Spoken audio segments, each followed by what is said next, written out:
We're going to talk about strawberry disease management. Ed Secor, extension plant pathologist.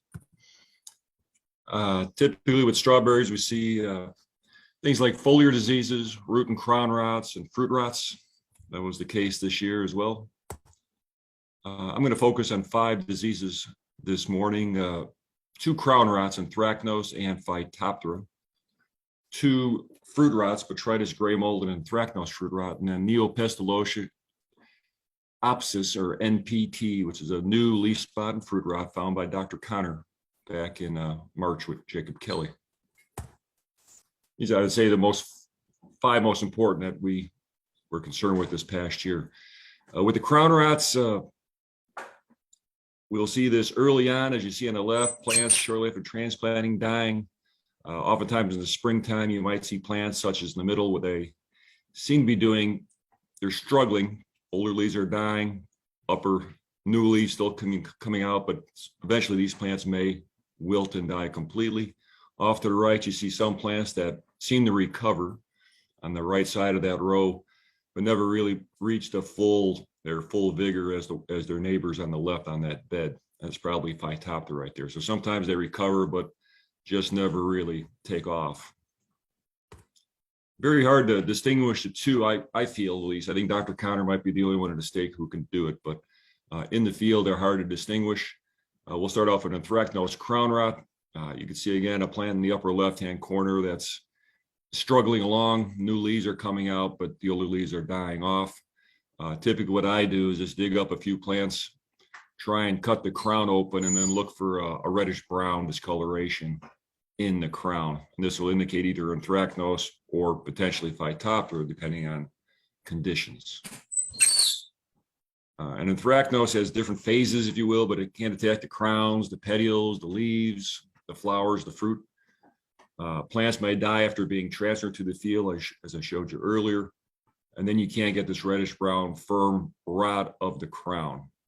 And it's hard to ID in the field, at least, because the crowns of dying plants often just turn brown. And that could be a lot of things. Infected transplants could act as the source of disease typically.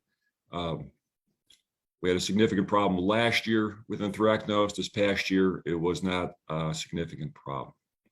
And as far as management, I suggest, of course, planting disease-free material from a reputable dealer and someone who we've had luck with in the past, of course. You can try to remove dying plants as soon as possible in smaller operations. Sometimes you could kind of compartmentalize the disease problem and keep it from spreading. And then you can follow a protective fungicide program, usually beginning early in the season, if you detect anthracnose. And just a couple more slides of anthracnose crown rot on younger plants, and then a slide I think I already showed you on the right. But usually the best way to ID this is with the help of Dr. Connor's lab. Phytophthora root and crown rot, it's a different animal in a way. It's caused by a water mold type pathogen. Oftentimes the plants may wither and die in just a few days. They don't hang on like with anthracnose crown rot, and you get the discoloration of the crown, as you see on the right there. Symptoms often begin in the upper part of the crown. The young leaves will wilt suddenly and then get complete collapse within a few days. Plants break at the upper part of the crown, so when you're trying to lift these from the soil to check them, they might just crack off right at that soil line or at the crown line. The crown will appear rose pink or brown early on, so it's similar to anthracnose. Plants may recover, but are usually stunted. And Phytophthora is a water mold fungi, so it likes it. You'll oftentimes see this in poorly drained soils or poorly pockets in the field, where this pathogen will survive from year to year and where it'll first kind of take off during the season. So management, I talked to one grower this year about potential fumigation because he had not rotated in 3 or 4 years. There are resistant varieties available. You want to provide good soil drainage and also avoid low wet fields and those with the history of the disease. This was just 2 situations this past year. This was Jimmy Witt's son-in-law's farm up in Blount County, I believe. But you can see some of these plants dying off. And this was Phytophthora. And you can see on the right that I was going uphill there. And this is a low wet area in the field. And wherever there was low wet spots, that's where Phytophthora was taking off. And you could just see it more or less moving down the row. They thought maybe it's coming in on transplants, but I suspect that problem may have been in that spot previously. And this was up in Chip East area of the state. Visited a grower there. He also thought he had Anthracnose coming in on transplants. He had plants dying pretty quickly, also extending down the row. Two things I noted, or I asked him, I said, that this really likes low wet areas? And he said, yeah, this field was flooded with water for about a month earlier in 2022. And this was also the third year of strawberries in this spot. It was right in front of a store, which was good, good for selling berries, but also good for Phytophthora. So I recommended moving to a different spot on the farm and letting this field hang out in something else for a year or two, try and reduce the Phytophthora levels, as the pathogen will survive in the soil for long amounts of time. Excuse me. And here you can see some samples that Dr. Conner and I opened up from that field. You can see some of that reddish pink discoloration in the crown. So a difficult one to detect, but Dr. Conner can do it in the lab with various techniques. We do have a couple of fruit rots that we've been working on the last couple of years. Dr. Vincent and Dr. Conner and I have been trying to detect populations of both Botrytis gray mold and fruit anthracnose, looking for populations that are resistant to some of our more common fungicide groups. So Botrytis on the left, of course, produces a gray mold in the fruit anthracnose on the right. Not much of a problem this past year, but more so last year. And Botrytis gray mold gets its name from the gray mold, obviously, and you can see it left to right, and fruit is almost basically mummified on the right there, and that's just covered with fungal mycelium, the fungal body, and the spores of the pathogen. This is from a field in Lee County last year. I think the thing I want to show you in this slide especially is the two fruit in the middle picture. You can see that tan lesion more or less, and that's sort of the initial symptoms of botrytis, kind of a tannish, somewhat water-soaked lesion. And then under the right conditions, a little bit of moisture, the mold starts to form very quickly. And you can see this in the field as well as on your kitchen counter when those fruits start to really ripen up. So botrytis is widespread, has numerous hosts. It's basically a year-round type pathogen.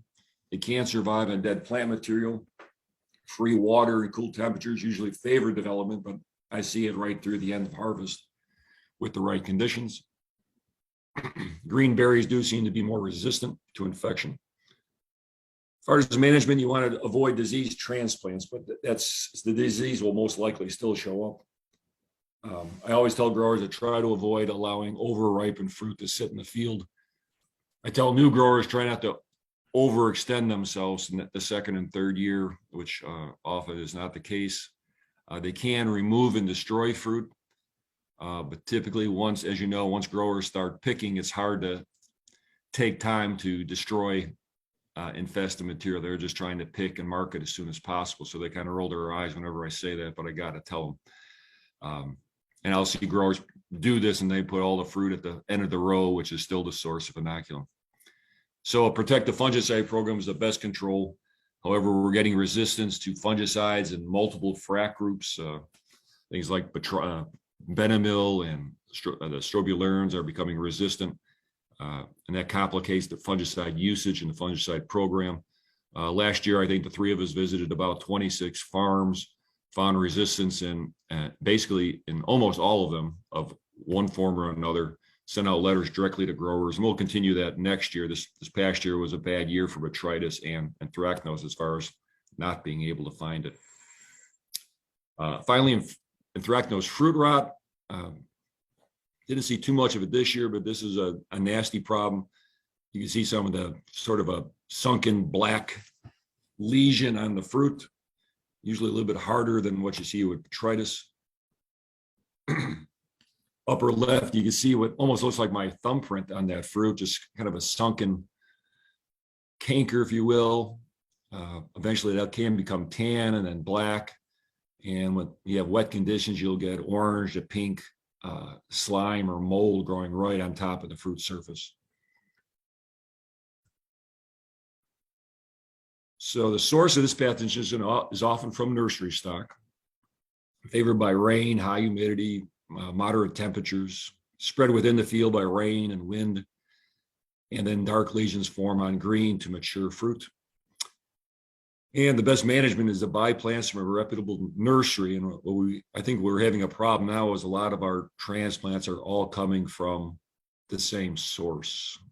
I'm not going to get into that too far. You can plant anthracnose-resistant cultivars, Sweet Charlie being one. There's a few of these. I did hear that these are not as, might not produce large enough fruit for many of the growers to market. And I think Sweet Charlie dies out early. But they are available.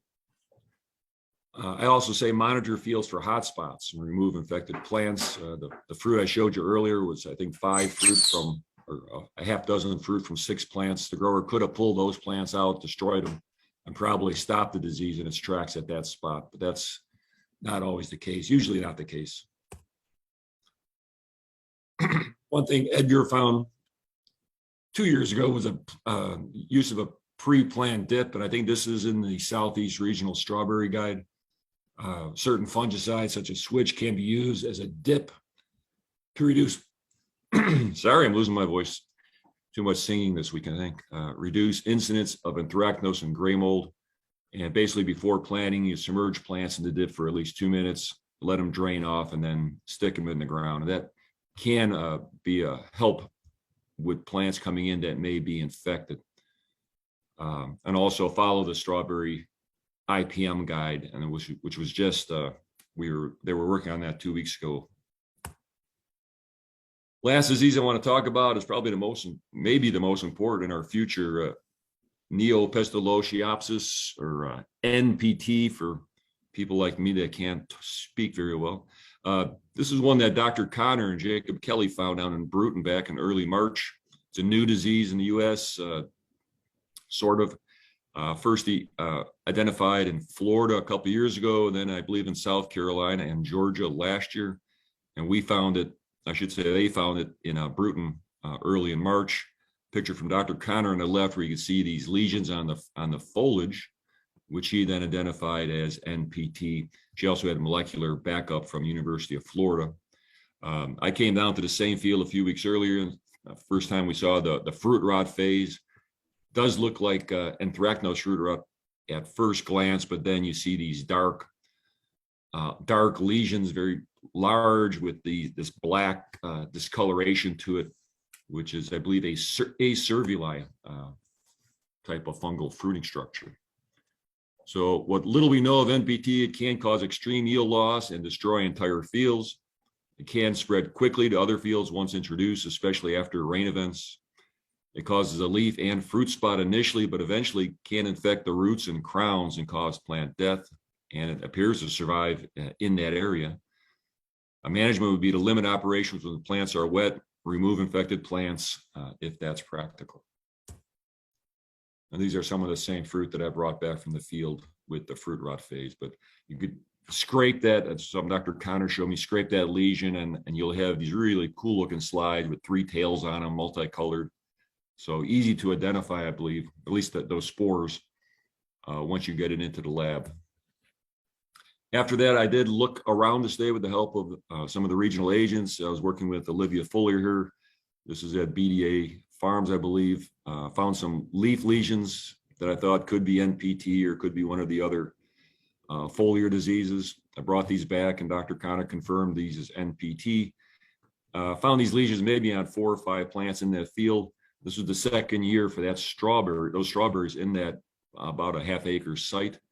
And we think possibly these came in on transplants that were used to replace skips in the field from the previous year. So this is up, I believe, in Hale County in West Alabama. And then with Jacob Kelly, I interacted with a grower down in Baldwin County near the Florida border. And what I found was the leaf spot phase of the disease on the left. That's anthracnose in the same field on the right, not the fruit rot phase. But these plants are at the very last row. Guy had a half a row that about 15 plants were just getting hammered by the leaf spot phase.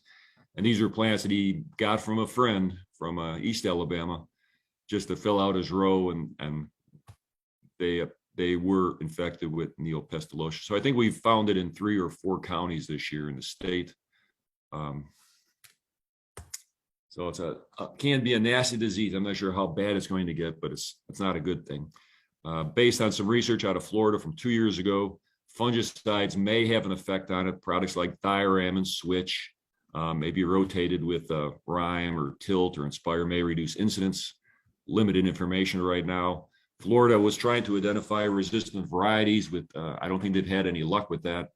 And they're also trying to develop new varieties with resistance to the disease. And that'll be our best way out of that mess.